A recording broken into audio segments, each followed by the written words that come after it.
नमस्कार मित्रों, मेरा नाम है अभय सिंह और आपका स्वागत है आपके अपने YouTube channel current affairs for exam में। चलिए आज दिनांक 9/8/2025 की प्रश्नावली शुरू करते हैं। ग्लोबल ट्रेड रिसर्च इनिशिएटिव निम्नलिखित में से किस शहर में स्थित है? आपके ऑप्शंस हैं नई दिल्ली, मुंबई, बेंगलुरु, हैदराबाद। इसका सही जवाब है नई Delhi. Global trade research initiative Bharat में नई दिल्ली में एक स्थित शोध समूह है। अच्छा, हम इसके बारे में क्यों पढ़ रहे हैं? क्योंकि हाल ही में global trade trade research institute अर्थात जीटीआरआई ने भारतीय आयातों पर 25% अतिरिक्त टैरिफ लगाने पर अमेरिकी फैसले का विरोध किया है, उसकी आलोचना की है। जीटीआरआई ने बताया कि चीन द्वारा 2024 में रूस से 62.6 बिलियन डॉलर का तेल लिया गया था तथा यूरोपियन संघ द्वारा 29.1 बिलियन डॉलर का की मूल्य की वस्तुओं का आयात किया गया था। बावजूद इसके भारत पे टैरिफ लगाया गया है जिसने उसकी अपेक्षा में कम तेल लिया है। अमेरिका ने स्वयं 2024 में रूस से 3.3 बिलियन मूल्य की सामग्री का आयात किया था। तो फ्रेंड्स, यहाँ से एमसीक्यू क्या क्या आ सकता है कि जीटीआरआई कहाँ स्थित है, क्योंकि ये न्यूज में है। जीटीआरआई का फुल फॉर्म क्या है? जीटीआरआई किस बात पे अभी आजकल में न्यूज में था? तो पहला, जीटीआरआई न्यू दिल्ली में स्थित है, उसका फुल फॉर्म है ग्लोबल ट्रेड रिसर्च इंस्टीट्यूट। और इसने जो है ये क्या है? ये एक इंस्टीट्यूट है जो कि शोध करता है और इसने हाल ही में अमेरिका द्वारा अतिरिक्त 25% टैरिफ जो भारत पर लगाया गया है उसका डाटा देते हुए डाटा के सहित विरोध किया है। चलिए अगले प्रश्न पर आते हैं। हाल ही में आईएनएस हिमगिरी को भारतीय सेना में को निम्नलिखित में से किस स्थान पर सौंपा गया? आपके ऑप्शंस हैं कांडला, कोलकाता, मोर्मुगांव, कोचीन। इसका सही जवाब है कोलकाता। हाल ही में आईएनएस हिमगिरी को कोलकाता में भारतीय नौसेना को सौंपा गया था। अच्छा, ये आईएनएस हिमगिरी जो है यह नीलगिरी क्लास की प्रोजेक्ट 70A का तीसरा जहाज है तथा ये जीआरएससी अर्थात गार्डन रिच शिपबिल्डर्स के द्वारा बनाया गया पहला जहाज है। प्रोजेक्ट 17A क्या है? प्रोजेक्ट 17A ऐसा प्रोजेक्ट है जिसमें भारतीय नौसेना द्वारा फ्रिगेट बनाए जाएंगे। फ्रिगेट क्या होता है? फ्रिगेट दोस्तों जो होता है ना, उसमें फायर पावर जो होती है वो अच्छी खासी होती है। मतलब वो एक तरह से अटैकिंग शिप होता है, पर वो डिस्ट्रॉय से कम फायर पावर रखता है। डिस्ट्रॉय उससे ज्यादा फायर पावर रखता है, फ्रिगेट कम फायर पावर रखता है। फ्रिगेट वजन में हल्का भी होता है तो बहुत तेजी से ये डिस्टेंस कवर करता है। फ्रिगेट प्रोजेक्ट 17A के अंतर्गत फ्रिगेट में उन्नत स्टेल्थ, फायर पावर, ऑटोमेशन और उत्तरजीविता के साथ साथ मॉडल डिजाइन भी शामिल है। इस प्रोजेक्ट 17A में 75% स्वदेशी सामग्री और 200 से अधिक एमएसएमई की भागीदारी के साथ यह परियोजना आत्मनिर्भर भारत को भी बढ़ावा देती है।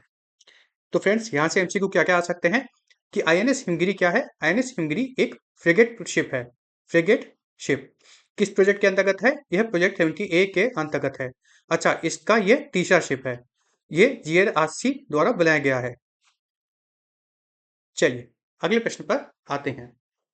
राजीव आनंद को हाल ही में निम्नलिखित में से किस बैंक का एमडी और सीईओ नियुक्त किया गया है? आपके ऑप्शंस हैं HDFC bank, ICICI bank, IndusInd bank, Bandhan bank. इसका सही जवाब है इंडुसिंड बैंक। राजीव आनंद को हाल ही में इंडुसिंड बैंक का एमडी और सीईओ नियुक्त किया गया है। इंडुसिंड बैंक लिमिटेड क्या है? यह एक बैंक है जो मुंबई स्थित भारतीय बैंकिंग और वित्तीय सेवा कंपनी है।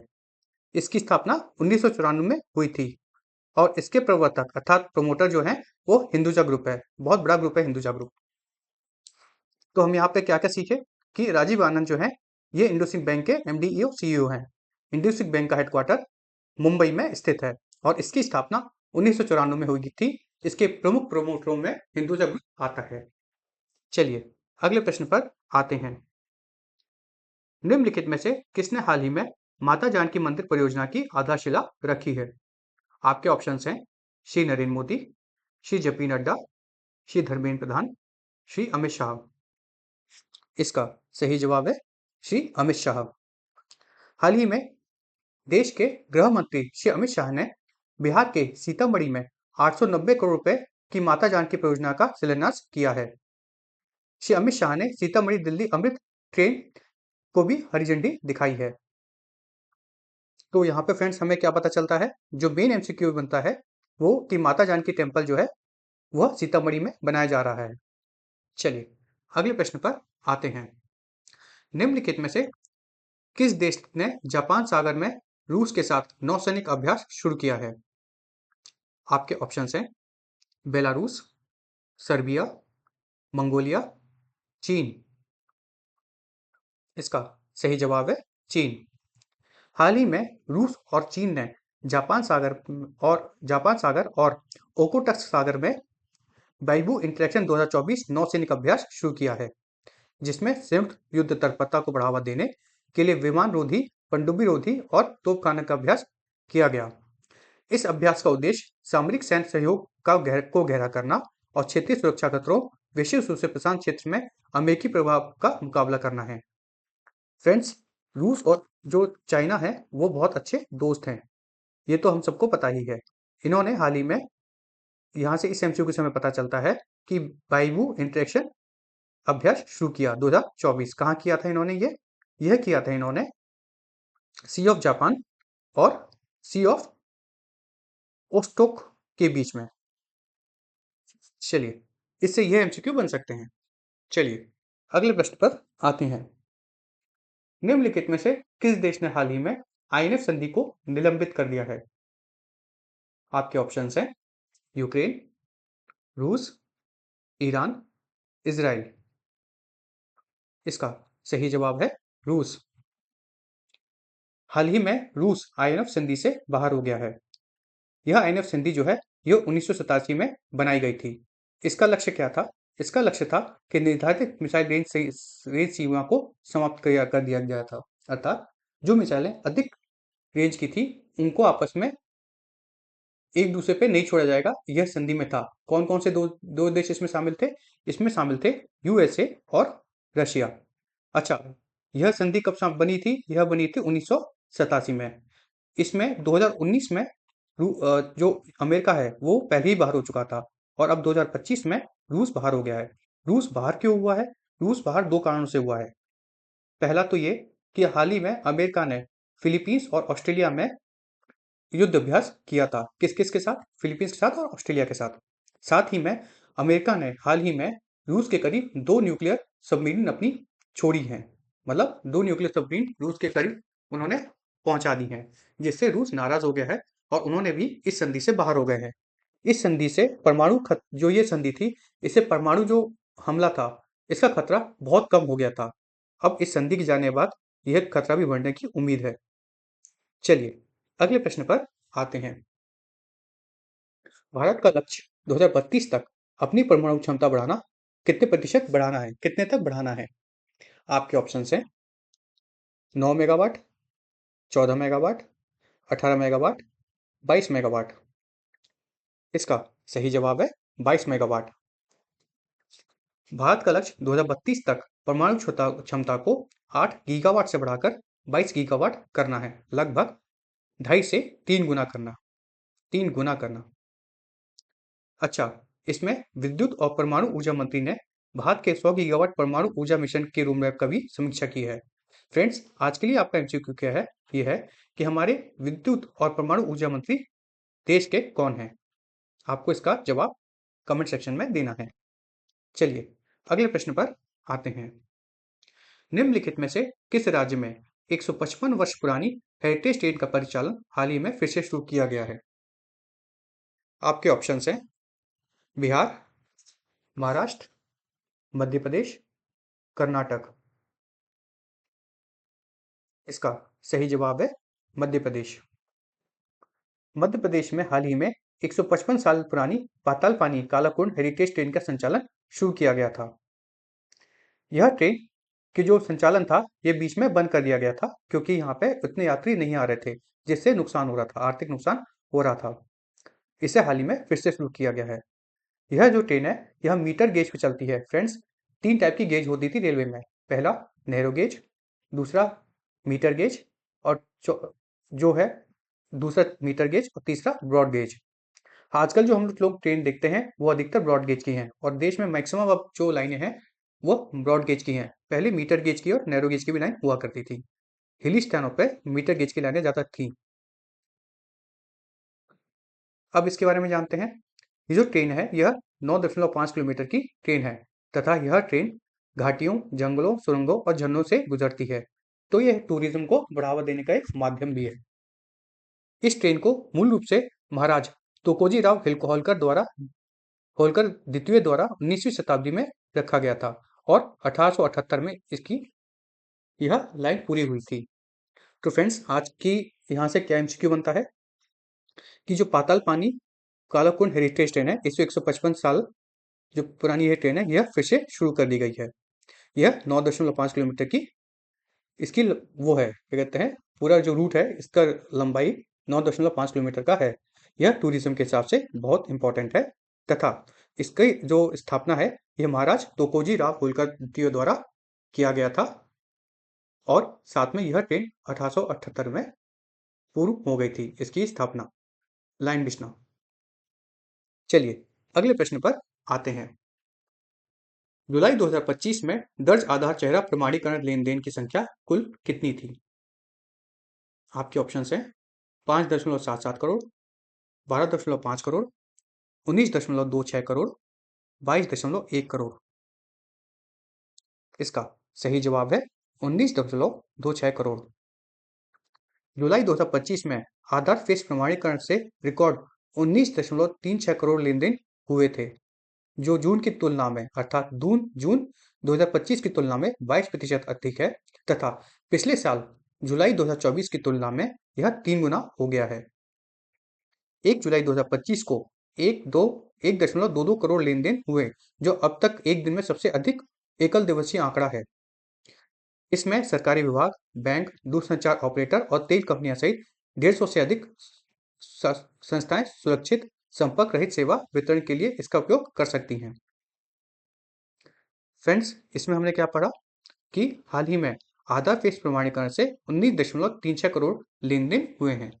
किसमें? जुलाई 2025 में। और ये बहुत तेजी से बढ़ा है और ये अच्छी बात भी है क्योंकि सुरक्षित ट्रांजेक्शन होते हैं। चलिए अगले प्रश्न पर आते हैं। हाल ही में निम्नलिखित में से कहां भारत की पहली आर्टिफिशियल इंटेलिजेंस संचालित आंगनवाड़ी का उद्घाटन किया गया है?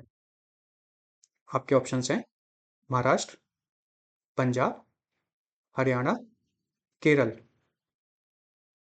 इसका सही जवाब है महाराष्ट्र। भारत की पहली आर्टिफिशियल इंटेलिजेंस संचालित आंगनवाड़ी का हाल ही में महाराष्ट्र के नागपुर जिले के वर्धमान गांव में उद्घाटन किया गया है। फ्रेंड्स एमसीक्यू के हिसाब से बहुत इंपॉर्टेंट क्वेश्चन है। मैंने आपको पहले भी बताया है पूर्व प्रश्नावलियों में भी कि अगर कोई चीज़ पहली बार हो रही है तो वो स्वयं ही इंपॉर्टेंट बन जाती है। साथ में अगर उसमें डिजिटल वाला मामला आता है जैसे ये जो है आर्टिफिशियल इंटेलिजेंस वाला मामला जो है डिजिटल से रिलेटेड है तो ये और भी इंपॉर्टेंट बन जाता है। तो आप इसको याद कर लीजिएगा। India first intelligence power anganwadi और वो भी ग्रामीण से रिलेटेड है तो और इम्पोर्टेंट है। ये है महाराष्ट्र के वर्धमान जिले में हुआ है। केंद्र ग्रामीण शिक्षा के लिए एआई डैशबोर्ड, वीआर टूल और इंटरेक्टिव सामग्री का उपयोग इसमें किया गया है। प्रशिक्षित आंगनवाड़ी कार्यकर्ता वांछित बच्चों को व्यक्तिगत गहन शिक्षा प्रदान करेंगे इसके माध्यम से। हाल ही में महाराष्ट्र सरकार नागपुर में इस मॉडल को 40 और केंद्रों तक पहुंचाने के लिए प्रयास कर रही है। फ्रेंड्स ये क्वेश्चन इंपॉर्टेंट है। चलिए अगले प्रश्न पर आते हैं। निम्नलिखित में से किस राज्य सरकार ने हाल ही में मातृ वंदना योजना लागू की है? आपके ऑप्शंस हैं पंजाब, हरियाणा, असम, उड़ीसा। इसका सही जवाब है हरियाणा। हाल ही में हरियाणा राज्य सरकार ने मातृ वन योजना शुरू की है। हरियाणा ने प्रधानमंत्री मातृ वन योजना के रूप को लागू किया है तथा इसमें 3 किस्तों में 5,000 रुपये दिए जाएंगे महिलाओं को। इसमें पात्र गर्भवती महिलाओं को पहले जीवित बच्चे के स्वास्थ्य के लिए डीबीटी से जुड़े लाभ मिलते हैं। अच्छा, इसमें क्या है बेसिकली कि हरियाणा सरकार ने, फ्रेंड्स ये इंपॉर्टेंट क्वेश्चन है क्योंकि ये स्कीम से रिलेटेड है। कोई भी स्कीम से रिलेटेड जो क्वेश्चन होता है वो बाय डिफॉल्ट इंपॉर्टेंट हो जाता है। हरियाणा सरकार ने मात्र प्रधानमंत्री मात्र वन स्कीम लागू की है। इसमें जो गर्भवती महिलाओं को अपने पहले बच्चे के लिए 5,000 रुपये दिए जाएंगे डीबीटी के माध्यम से, अर्थात डायरेक्ट बेनिफिट ट्रांसफर के माध्यम से दिए जाएंगे। चलिए अगले प्रश्न पर आते हैं। निम्नलिखित में से किस बैंक ने आधार आधारित चेहरा प्रमाणीकरण शुरू किया है? आपके ऑप्शन हैं India post payment bank, Bandhan bank, equity small finance bank, axis bank. इसका सही जवाब है इंडिया पोस्ट पेमेंट बैंक। हाल ही में आईपीपीबी ने समावेशी, सुरक्षित और संपर्क रहित बैंकों के लिए आधार आधारित चेहरा प्रमाणीकरण शुरू किया है। ओटीपी और फिंगरप्रिंट के बिना तेज लेनदेन की सुविधा तथा बुजुर्गों और दिव्यांग उपयोगकर्ताओं को इसका लाभ मिलेगा। यह 5.5 लाख से अधिक गांवों और कस्बों में डोर स्टेप बैंकिंग के माध्यम से डिजिटल इंडिया के लक्ष्यों को समर्थन करेगा। चलिए अगले प्रश्न पर आते हैं। निम्नलिखित में से किस राज्य में चौथी सब जूनियर अंडर 15 लड़के और लड़कियों की राष्ट्रीय मुक्केबाजी चैंपियनशिप आयोजित की जाएगी? आपके ऑप्शन हैं मध्य प्रदेश, उत्तर प्रदेश, उड़ीसा, केरल। इसका सही जवाब है उत्तर प्रदेश। भारतीय मुक्केबाजी महासंघ ने चौथी सब जूनियर अंडर 15 बालक एवं बालिका राष्ट्रीय मुक्केबाजी चैंपियनशिप को की तारीखों की घोषणा की है। यह चैंपियनशिप 7 अगस्त से 13 अगस्त तक ग्रेटर नोएडा उत्तर प्रदेश में आयोजित की जाएगी। चलिए अगले प्रश्न पर आते हैं। निम्नलिखित में से किस मंत्रालय ने एमएमएफ परिधान के लिए पीएलआई योजना पोर्टल को फिर से खोल दिया है? आपके ऑप्शन हैं आयुष, वस्त्र, नागरिक उड्डयन, रक्षा। फ्रेंड्स इस क्वेश्चन को मैंने इसलिए जानबूझ के डाला है क्योंकि आपको ना कभी कभी क्वेश्चन में ही जवाब मिल जाएगा। अब इसमें अगर आप क्वेश्चन को ध्यान से पकड़ेंगे पढ़ेंगे तो आपको इसका जवाब मिल जाएगा। देखिए मैंने यहाँ पे क्या डाला है, परिधान, अपैरल। तो इसका बाई डिफॉल्ट आंसर जो बनता है वो बनता है वस्त्र, टेक्सटाइल, टेक्सटाइल मंत्रालय। हाल ही में वस्त्र मंत्रालय ने एमएमएफ परिधान और एमएमएफ कपड़े और तकनीकी वस्तुओं के लिए पीएलआई योजना को फिर से खोल दिया है और इसमें 31 अगस्त 2025 तक आवेदन स्वीकार किए जाएंगे। अच्छा, यह जो पोर्टल है पीएलआई स्कीम के तहत, जो हम लोग किसी को भी जो कंपनी या कोई एक इंडस्ट्री खोलता है परिधान के लिए, उसको हम लोग वो देते हैं, क्या कहते हैं, इंसेंटिव देते हैं। वो क्यों फिर से खोला गया है इसमें मिनिस्ट्री ऑफ टेक्सटाइल द्वारा? क्योंकि हाल ही में अमेरिका ने भारत पे 50% टैरिफ लगाने का प्लान किया है। अभी 25% लगा दिया है, 25% वो 28 अगस्त तक लगाने का बोल रहा है। तो अगर ये 50% टैरिफ लगते हैं भारत पे, तो इससे भारत के टेक्सटाइल सेक्टर को गहरी चोट पहुंच सकती है। तो उस चोट को बचाव करने के लिए भारत ने यह पीएलआई स्कीम फिर से खोली है। फिर से खोली है मतलब, पहले इससे पहले यह 2021 में खोली गई थी, तब उसमें 10,383 करोड़ रुपए की मंजूरी दी गई थी और इस योजना का उद्देश्य 19,000 करोड़ रुपए का निवेश आकर्षित करना था, जिससे 5 वर्षों में 7.5 लाख नौकरियां पैदा होती। अच्छा, अब तक इसमें 80 आवेदकों को मंजूरी दी जा चुकी है। अब सरकार की योजना है कि वित्त वर्ष 2025-26 में 500 करोड़ प्रोत्साहन राशि वितरित करने की। तो हमने इसमें क्या सीखा कि पीएलआई स्कीम टेक्सटाइल सेक्टर के लिए फिर से ओपन हो गई है टैरिफ के चलते, ताकि टैरिफ को नुकसान कम झेलना पड़े। चलिए अगले प्रश्न पर आते हैं। वसुहाली महोत्सव निम्नलिखित में से किस राज्य में मनाया जाता है? आपके ऑप्शंस हैं जम्मू और कश्मीर, महाराष्ट्र, पंजाब, केरल। इसका सही जवाब है जम्मू और कश्मीर।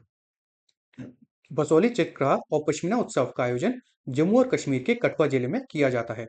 इसमें रामायण परंपराओं, लोक कलाओं, शिल्प और जीआई टैग वाली बसोहली चित्रकला पर प्रकाश डाला जाता है। फ्रेंड्स ये हिस्ट्री के हिसाब से और जीआई टैग के कारण ये ज्योग्राफी के हिसाब से भी एक इंपॉर्टेंट क्वेश्चन बन सकता है। चलिए अगले प्रश्न पर आते हैं। कैबिनेट ने 2025-26 तक प्रधानमंत्री उज्ज्वला योजना के उपभोक्ताओं के लिए लक्षित सब्सिडी को कितनी राशि तक जारी रखने की मंजूरी दी है? आपके ऑप्शंस हैं 5,000 करोड़, 7,000 करोड़, 10,000 करोड़, 12,000 करोड़। इसका सही जवाब है 12,000 करोड़। हाल ही में कैबिनेट ने वित्त वर्ष 2025-26 के लिए पीएमयूवाई अर्थात प्रधानमंत्री उज्ज्वला योजना के लाभार्थियों के लिए प्रति वर्ष 9 रिफिल तक 14.2 किलोग्राम एलपीजी सिलेंडर पर 300 रुपए की सब्सिडी जारी रखने की मंजूरी दी है, जिसका कुल भार जो आएगा वो आएगा 12,000 करोड़ का। अच्छा, अब इस प्रधानमंत्री उज्ज्वला योजना के बारे में जानते हैं। प्रधानमंत्री उज्ज्वला योजना जो है यह 2016 में मई में चालू की गई थी। फ्रेंड्स, इंपॉर्टेंट है। इसमें क्या था कि जितने भी देश भर के गरीब परिवार थे और उनको मुफ्त एलपीजी कनेक्शन दिया जाना था। अच्छा, पीएमयूवाई से 10.33 करोड़ परिवार लाभान्वित होंगे, जिसमें जमा मुक्त एलपीजी सिलेंडर कनेक्शन, पहली रिफिल और चूल्हा निःशुल्क प्रदान किए जाते हैं। अर्थात इसमें कोई भी डिपॉजिट जमा नहीं किया जाता है। पहले जो रिफिल होता है पहले फ्री होता है और साथ में पहली रिफिल फ्री होती है और चूल्हा जो होता है वो भी निःशुल्क दिया जाता है। सरकार घरेलू एलपीजी बिक्री पर अंडर रिकवरी के लिए आईओसीएल, बीपीसीएल और एचपीसीएल को 30,000 करोड़ रुपए का भी मुआवजा देगी। पीएमयूवाई के तहत प्रति व्यक्ति एलपीजी खपत जो 19-20 में 3 रिफिल से बढ़कर अब 4.47 रिफिल हो गई है। चलिए अगले प्रश्न पर आते हैं। निम्नलिखित में से किस संस्था ने Bharat electric mobility index launch किया है? आपके ऑप्शंस हैं UPSC, NITI Aayog, ECI, NHRC. इसका सही जवाब है नीति आयोग। हाल ही में नीति आयोग ने 4 अगस्त 2025 को Bharat electric mobility index launch किया है। सूचना विद्युतीकरण, चार्जिंग तत्परता और ईवी नवाचार पर राज्यों का मूल्यांकन यह करता है। आईईएमआई राज्यों पर डेटा संचालित योजना प्रतिस्पर्धा और नीति संरक्षण को भी बढ़ावा देता है।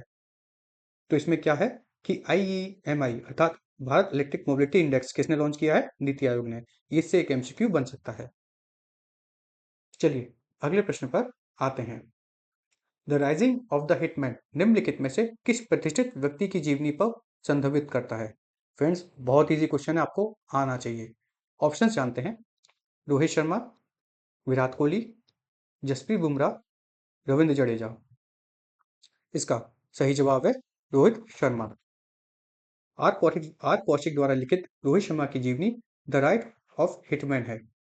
यह पुस्तक 2025 में प्रकाशित हुई थी और इसमें भारत के सफेद गेंद क्रिकेट में उनकी यात्रा का वर्णन किया गया है।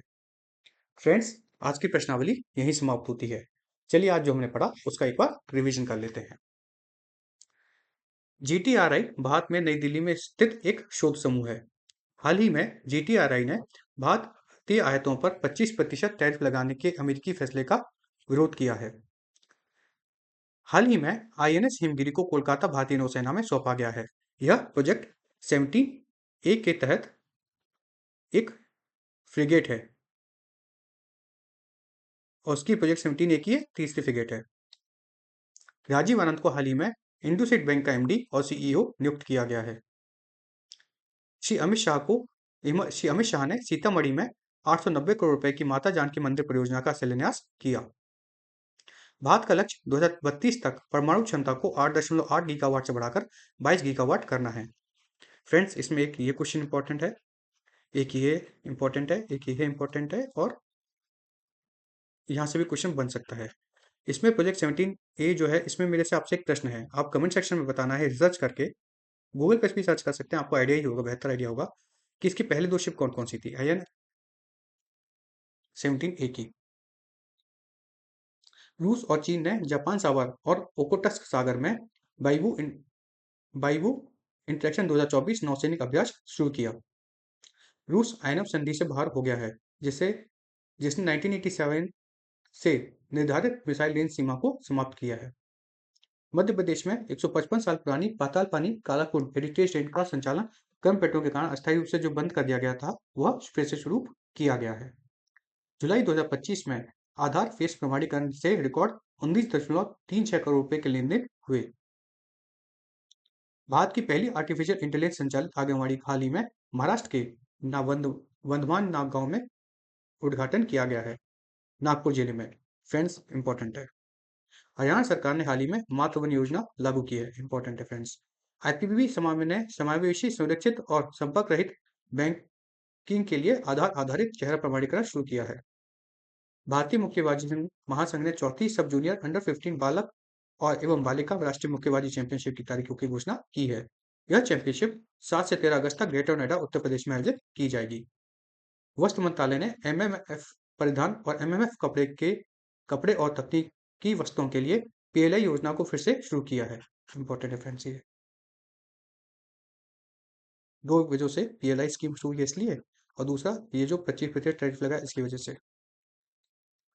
बसोहली चित्रकला और पश्मीना उत्सव का आयोजन जम्मू और कश्मीर के कठुआ जिले में किया गया।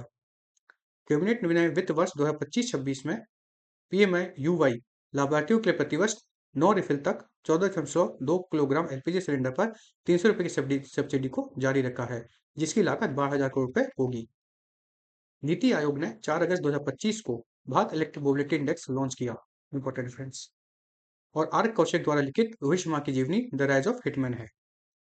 फ्रेंड्स, आज की प्रश्नावली यही समाप्त होती है। क्षमा चाहता हूँ कि आज प्रश्नावली पहुंचाने में लेट हो गया। फ्रेंड्स, आपको हमारी प्रश्नावली कैसे लगी कमेंट करके बताइएगा, तथा लाइक एवं सब्सक्राइब अवश्य कीजिएगा। अगर आपको इस प्रश्नावली से लाभ मिला है तो इसे शेयर कीजिएगा अपने फ्रेंड्स के साथ, ताकि उनको भी इसका लाभ मिल सके। धन्यवाद। जय माता दी, जय भारत।